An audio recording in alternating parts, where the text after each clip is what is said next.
Hello and welcome to the Life After Diets podcast. I'm Sarah Dosanjh, psychotherapist and author of the book, I Can't Stop Eating. And I'm Stefanie Michele, binge recovery health coach. If you feel out of control around food, we get it because we've been there.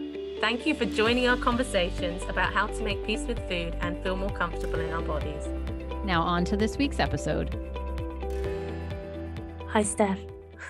Hi, Sarah. Hi, everybody. It's always funny when we say hello to each other. I think we always giggle our way into the episodes, don't we? So it's like, because we've already said hi.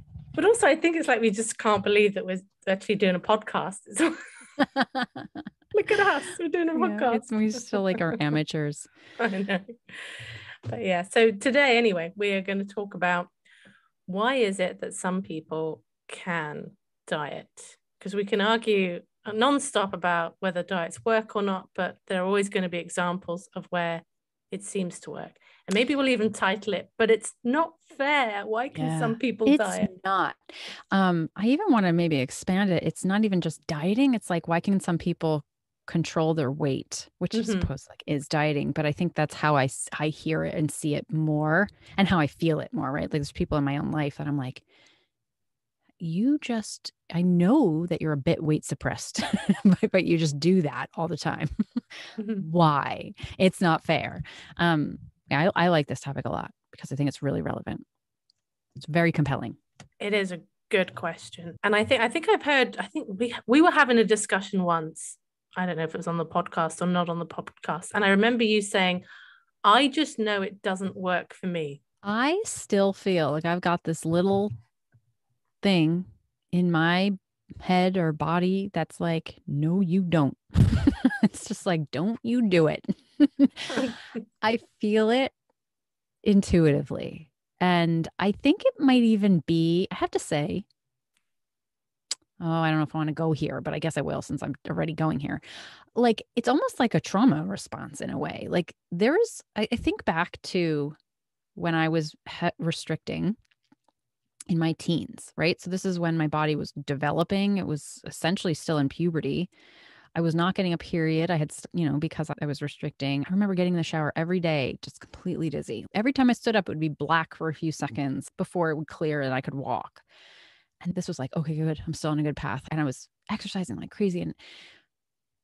And I think that was a trauma to my body. Like, I think my body was like, oh my gosh, this is not okay. And I also remember the fact that I was so proud of it was almost like what I'll talk about as that self-abandonment, right? So there's this whole part of me that's like, that was terrifying. I don't want to go back there again. And there's times where I feel like it still comes up in my mind, like it remembers that a lot. And it's like, don't you ever do that to me again.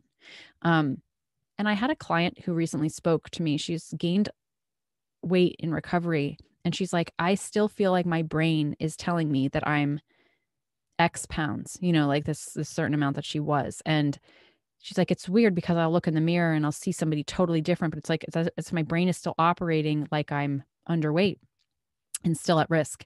And I really resonated with it because I think there's almost like your brain just holds on to something when it has felt under threat. And I think for some people, not for everybody, but where that has been in a part of their history, there's a part of your brain that's protectively saying, we will not be going back there.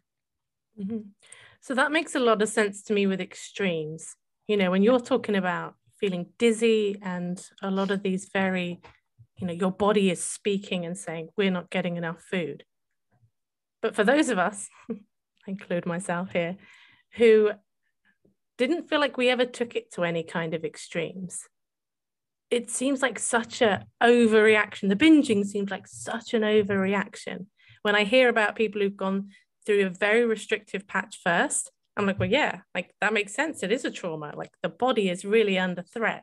And for others, it's like, well, I don't feel like I ever got to that point where I was so under threat. So why is it that I can't be more in control? Why does my brain respond as if the threat is that big when I know it never was?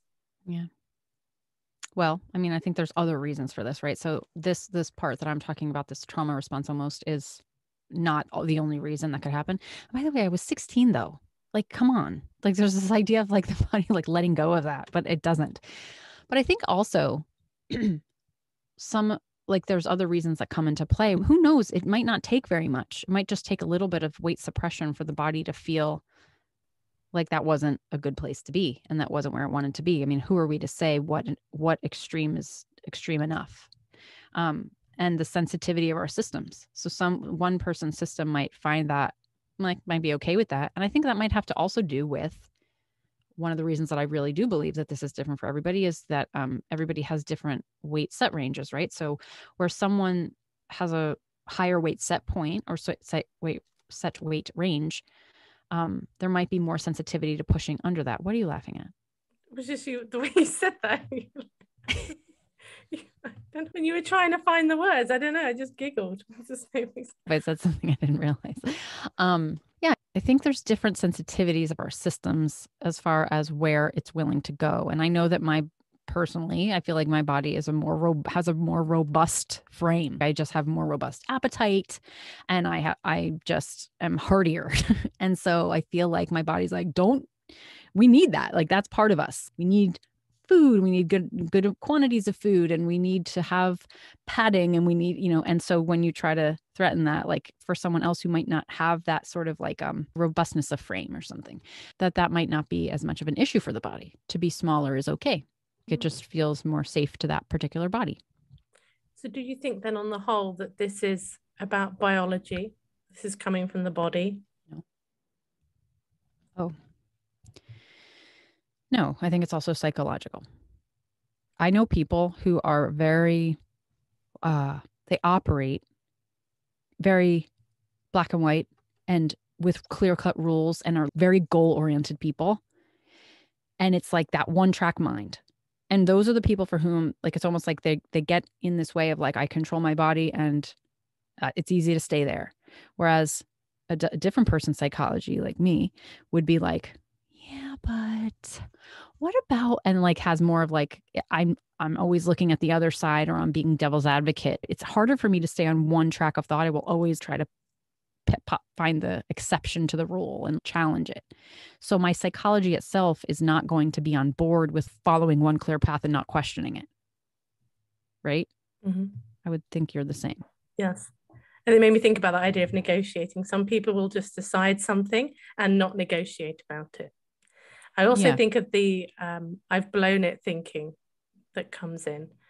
I can remember there was a time it was when I was really trying to pay attention to my thoughts around my binging, and I was really trying to observe and understand what was going on. And I went for breakfast with a friend, and we'd eaten our breakfast, and she had a piece of toast left on her plate that she wasn't going to eat.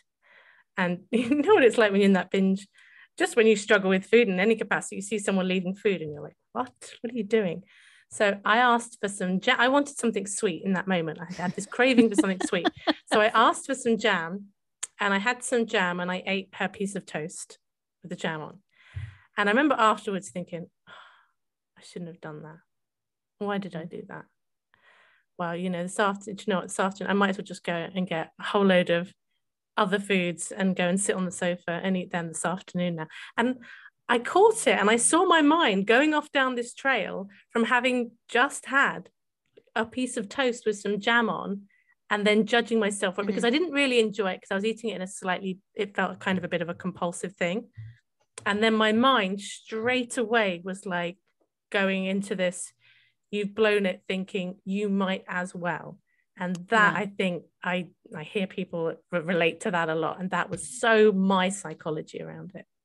Yes, same. But then doesn't that open the door to feeling like, well, that's my fault? It's almost like this person can restrict their food or suppress their weight because they have more discipline versus, and to me, that's still a self-blame issue, because I would have thought that of myself too, and then thought, well, that's my problem. Like if I could just be, well, then the question becomes, why can some people be more logical than me? You know what I mean? Like, why do I need to turn one thing into everything? Why am I so all or nothing? Why can't I be more? Why can't I keep my head about me in a different way? I think at this stage I was asking myself why, because I saw myself do it. I just know this is what my brain's going to do, because it will get all or nothing. It's almost like if I can't do this thing the way I want to do it, well, then I'm not going to do it at all. But then you're kind of like, yeah, but does it have to be? Can I change my psychology? Can I make myself more like someone who is able to say, I had a bit of toast and jam and now I'm going to be good the rest of the day? Like it almost feels like it should be. Whereas the body stuff feels more like, oh, there's nothing I can do about that. Like that's my genetic code versus, well, that's my mind. I could change my mind. Like maybe I'm just not disciplined enough, or maybe I just haven't practiced that enough, or maybe I'm just not a good enough person that I don't have this character, this skill set of being able, but maybe I could. I think that's where it becomes, well, if I could just become like that or train my brain better, then I could diet better. Well, that's going it to the hard opposite. I did have to work on that psychology, and there was an element of flexibility around it. Because when I was stressed out and so emotionally invested in my eating, this kind of thinking was more extreme. When I calmed my emotions down, yes, my mind would kind of like sort of wander off and want to do that. And I'd get a bit of a sense of wanting to do that, but it wasn't the extreme. So there was an element of needing to soften that psychology, which is not the same of turning it into a hard opposite and being able to then go on to that one track mindedness, which I don't think is ever going to be me anyway. But I do think that there's something around working on that psychology when it keeps leading back to the same place. So that's a really great point. I think that is the idea, is that you, in your mind, you think, well, if I could just be like this other opposite thing. And it's like, how realistic is that? Do we have play with our psychology? And thinking of it more flexibly, as in, I know I did influence that to some degree, and I did as well, because I'm not that same black and white with food. But I certainly didn't become someone who could become one track, or could be the opposite of that.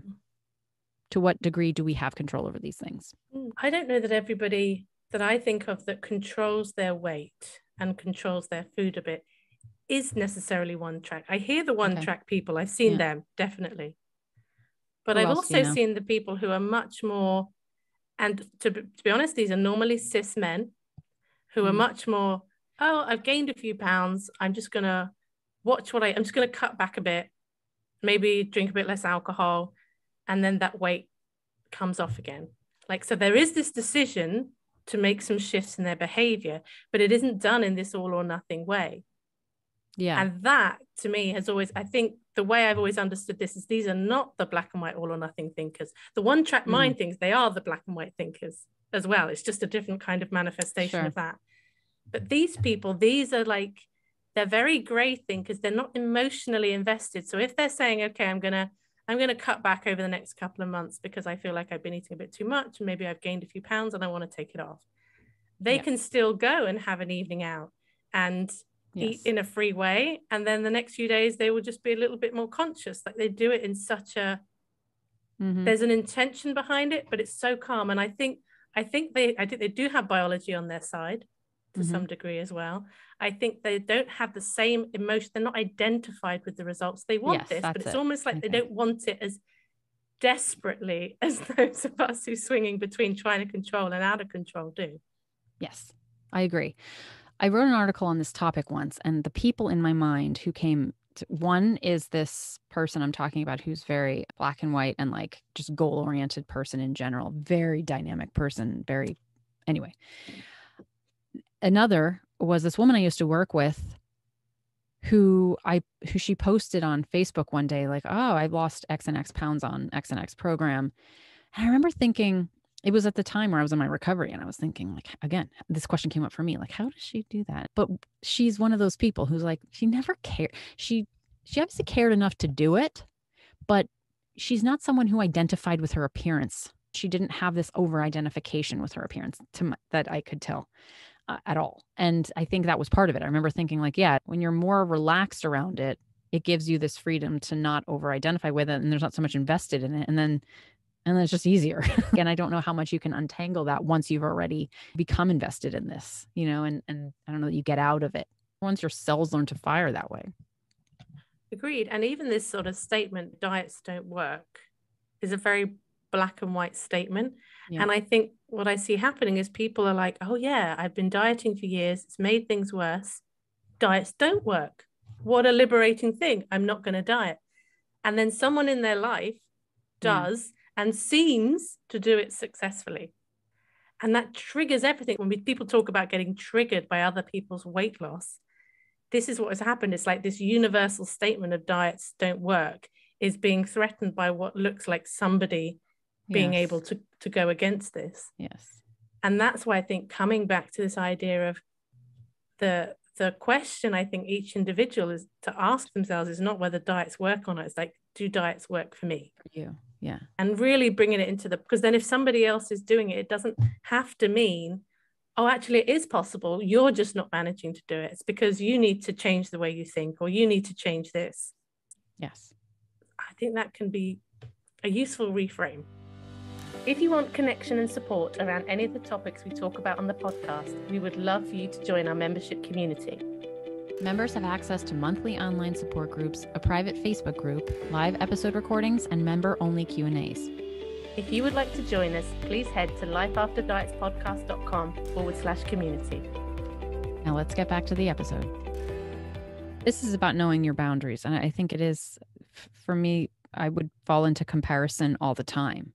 And what I've noticed in my own recovery maintenance is that when that crosses my mind is remembering that and just bringing myself back to myself and my lived experience and knowing my context is different than theirs. It absolutely is. And that matters. And the other part of that too is that sometimes it looks like something's working. And number one, we haven't seen the end of the road. We're just looking at the beginning, right? So where somebody goes on some kind of lifestyle plan and for 2 years, that might look really successful.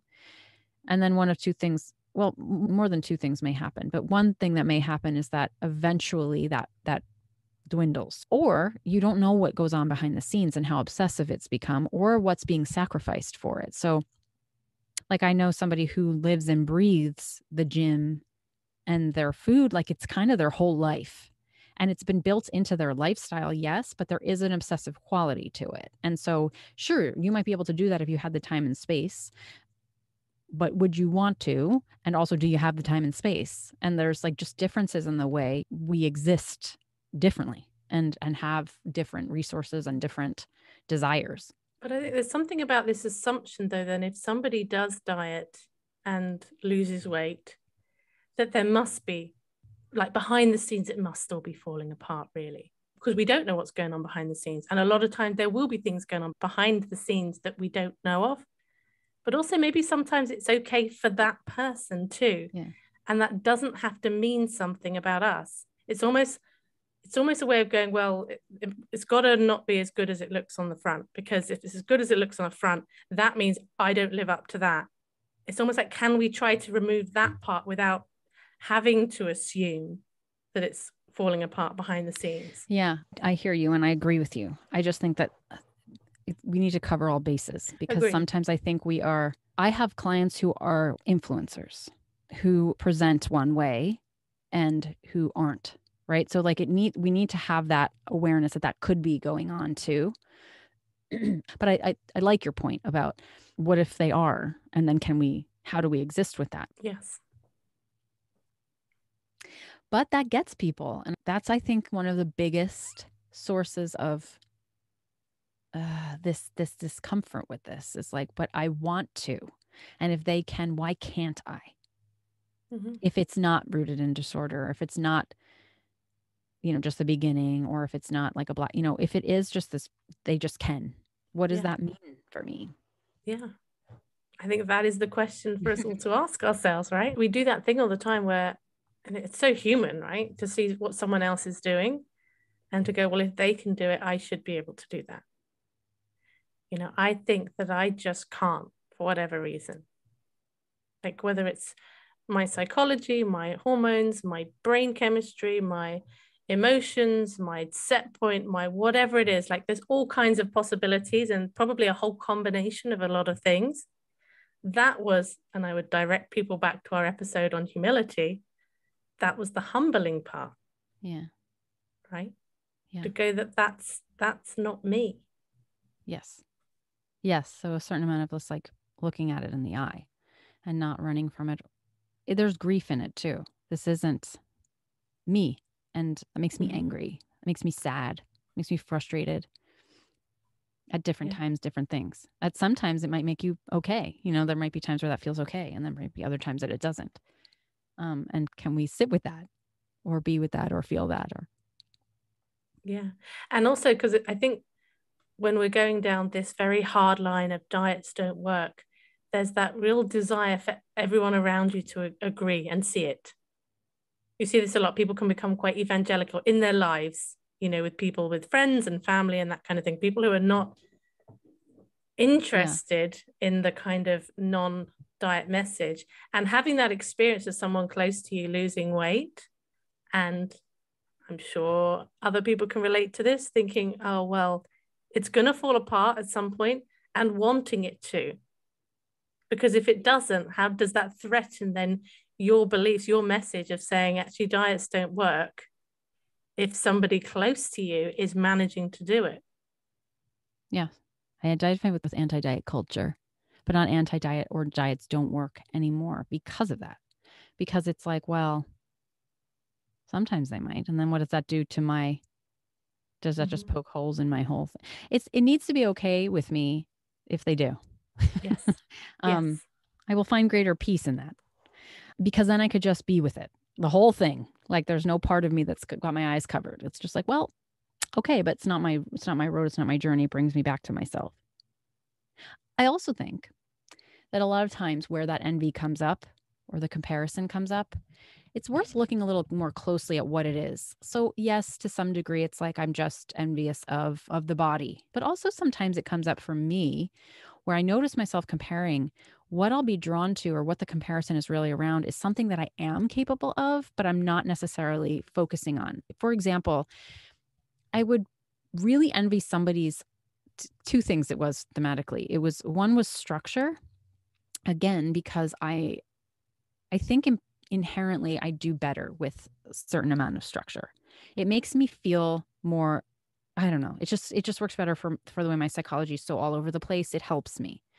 So there was a point where I realized I'd really gotten quite haphazard in general with my structure. And I was looking at someone who sort of like had more regulation. And it was like the envy was more about that, where I realized at least that was a significant piece of it. And another one was freedom. So the people that particularly this one friend of mine who just does this. And I'm like, how do you do it? But she has no kids. She travels the world. Like her whole life is by her design. And there's a part of me that's like, that is so enviable. That is something that really appeals to me. And the food and the exercise and the body just sort of like go with, it's part of that package deal. So it's helpful for me to deconstruct what it is I'm really picking up on that I want.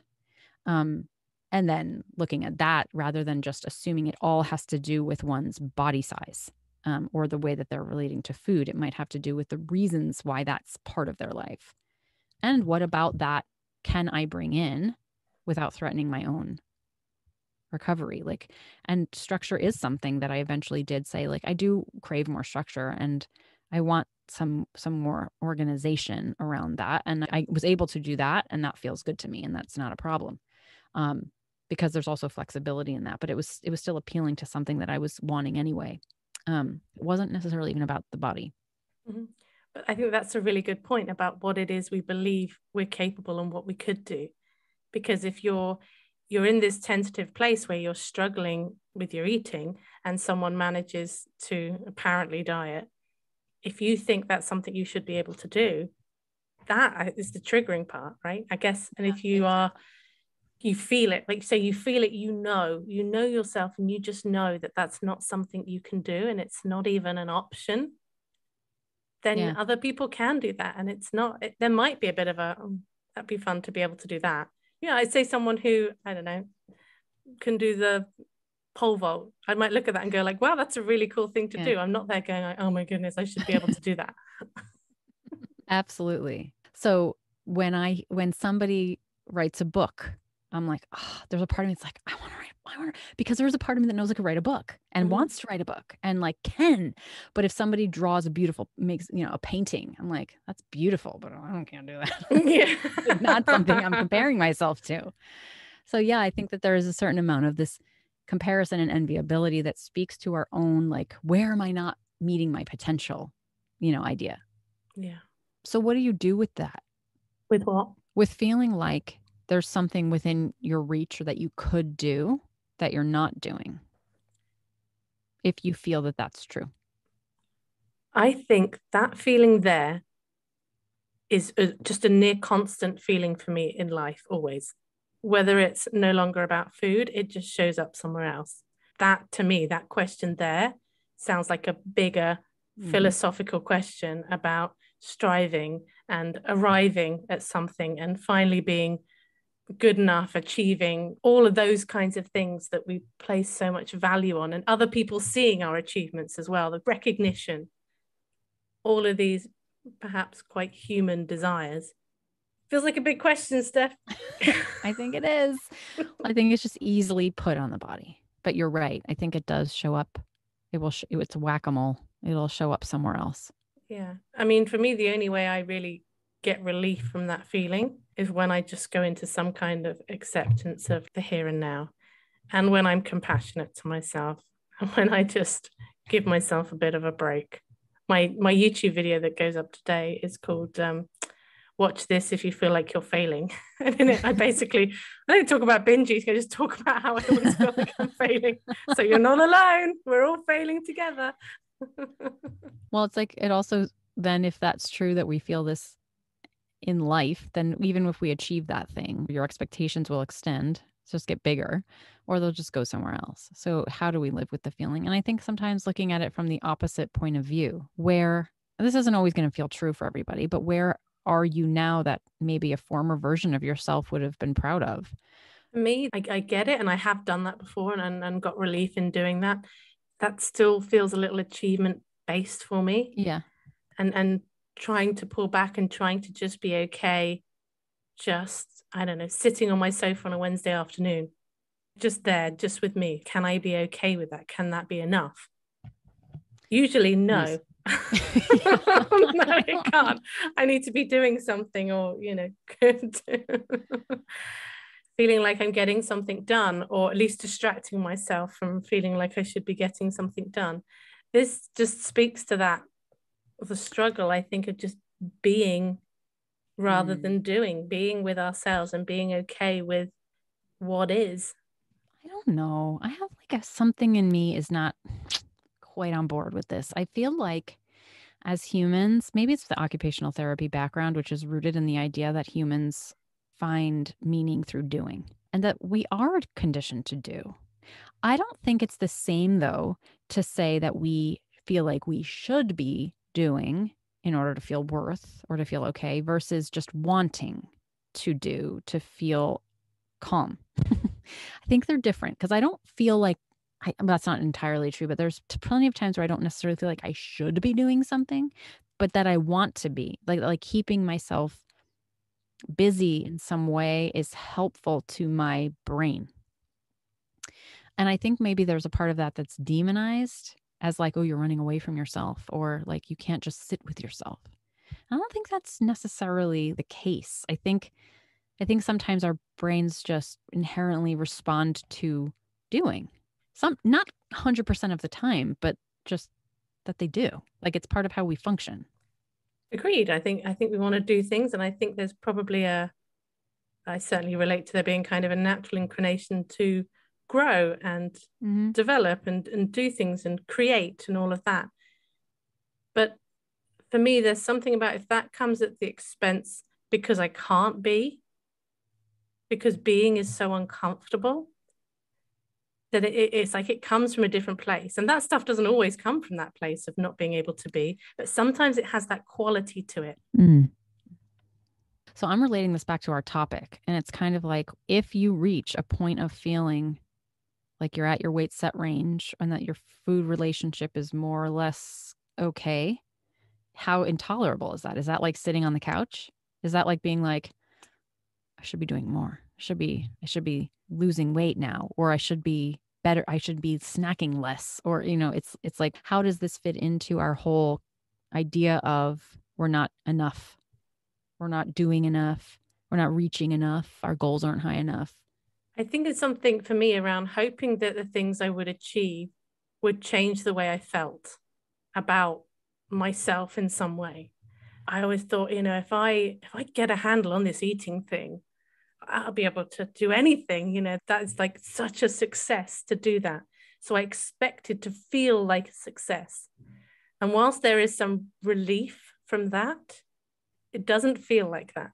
Same with writing a book. Like I wrote a book that I'm really proud of, put it out there, and I was expecting to feel the success part. And I didn't. I felt pleased with what I'd done, and I was glad I did it, but that didn't come. And it came up with one other work opportunity. It was this big thing that I did. And again, I was expecting to feel afterwards like, wow. And again, whilst I was glad that I did it and it was a useful, enjoyable thing to do, I didn't feel, I was still me. And that still felt a little bit uncomfortable. And it felt at the time, at those times, it felt a bit disappointing. So can we take from that the projections we're making on those around us that are dieting successfully or looking a certain way successfully, that there's a projection of how that would feel and that we're not there and that's what we're after? Yeah, I think imagining that it's in that place. Yeah. I often hear weight control being talked about as a terms of success. Yeah. And also many people who have done it and didn't feel that success. And sometimes people who've done it and have felt that success too. Yeah. It reminds me of the hedonic treadmill. The idea that we all have a baseline of being or a feeling, and that you can go up or you can go down, but you're going to return back to this baseline. So, that idea to me when I heard about it is like, yeah, that's kind of true. No matter what I've done or haven't done in the day-to-day moments, I feel a certain way generally. Like I return to it, and there's highs and there's lows, but nothing significantly impacts that baseline. Well, in general, about like who we are and how we are. I think that my baseline did actually change when I healed my relationship with food. I think that there is a sort of more calm that I have. But essentially, as far as like self-worth goes, and well, no, that changed too. So maybe. But now I think at this place, what I achieve doesn't seem to make my life better or worse. Like it's just, I still return to this. So if I were to diet and lose weight, I think I would, at the end of the day, end up feeling pretty much the same as I'm feeling now, and it's this idea that I might be able to get to the next level of the hedonic treadmill. And it's just not, that's not the reality. Mm-hmm. It made me think though, I'm wondering about ways to raise the baseline, because there are things potentially that might, like shifts in ways that we speak to ourselves. Do you know what I mean? More fundamental shifts in terms of our relationship with ourselves. Yeah, but not necessarily achievements. Yeah. Yeah. Yeah. Yeah, for sure. And then being able to still enjoy the highs and manage the lows, but that the place you come back to is not intolerable if your baseline is so uncomfortable. Right. My baseline was intolerable for a long time, and it isn't anymore. And that didn't have to do with anything like achievement based or goal oriented. That had to do with my relationship with myself, which is what you just said. It's always worth reiterating. Now you've got it in two different voices. Yeah, two different accents. That's for the Americans out there. Okay, well, hopefully that was some food for thought. Do you want to say that again, because I spoke over you? No, I don't want to say it. Okay. You don't want to say that was some food for thought? Don't. I take it back. Yesterday in my workshop, I said I made the corniest joke, but it was halfway out of my mouth before I just had to pretend that I meant to say it. But here, I don't have to, so I'm going to erase that. So you good now, everybody? Now we're not going to worry about other people anymore and what they do and how successful they are at weight loss. Yeah, I'm good. Stupid in my point. That's not helpful to people. I'm all right. Sorry, you guys are all feeling bad, but I figured it out. Well, hopefully this was. This is the 7th outro we've tried. Go ahead, Sarah. I was just going to say something really mundane. Well, hopefully this was interesting and given you something to think about. A very vanilla ending, I'm afraid. It's been a while since we've really struggled to end. Anyway. Yeah. Well, don't forget Yes. that if you want to join our membership community, we have one, and we can talk more about things like this. And if you would be so kind as to leave us a review or a rating on your podcast app. I know every podcaster says it all the time, but it really does make a difference and helps people find the show. Thank you. Talk to you later next week. Love you, bye.